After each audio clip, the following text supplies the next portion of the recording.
ډنډ پټان سره د کرښې دواړو غاړو ته د ځمکې پر سر شخړه لا نه ده حل شوې. دواړو لورو سیمې ته ثقیله وسلې راوړي. طالبانو په سړک کار شروع کړی او د جګړې امکان زیات دی. پاتې معلومات هم دلته وګورئ او چینل هم سبسکرایب کړئ. د پکتیا ولایت د ډنډ پټان ولسوالۍ یو شمېر اوسېدونکي وایي سره له دې چې پر ډیورنډ کرښه جګړه درېدلې، خو هره شېبه اندېښنه لري چې بیا به جګړه پیل شي. د دې سیمې اوسېدونکي په داسې حال کې د جګړې د بیا پیلېدو اندېښنه ښایي چې د طالبانو د حکومت ویاند ذبیح الله مجاهد له یوه پاکستاني پلاوي سره په کتنه کې ویلي د کرښې په اوږدو کې د شخړو د حل لپاره یوه ګډه کمیټه جوړه شوې ده. د ډنډ پټان یو اوسېدونکي د نوم د نه څرګندولو په شرط ازادي راډیو ته وویل په ډنډ پټان کې وضع ډیره خرابه ده. خلک له خپلو کورونو وتلي دي.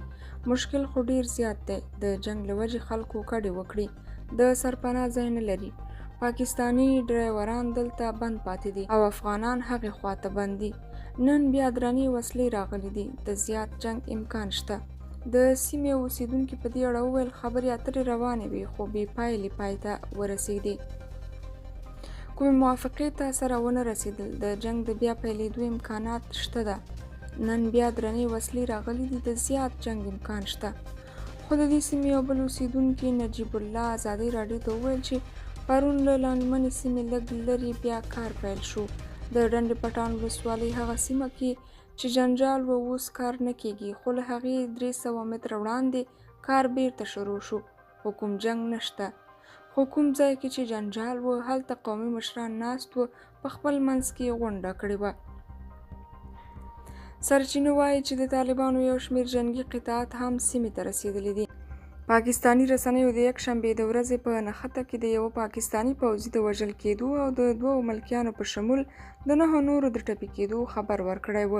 د ډیورنډ کرښې د پورې خوا ځینې قبیلې وایي چې ځمکې د پاکستان له لوري د ازغن سیند د غځولو له کبله د افغانستان خواته پاتې شوي او اوس طالبان غواړي چې د دوی په ځمکو کې سړک تیر او تاسیسات جوړ کړي.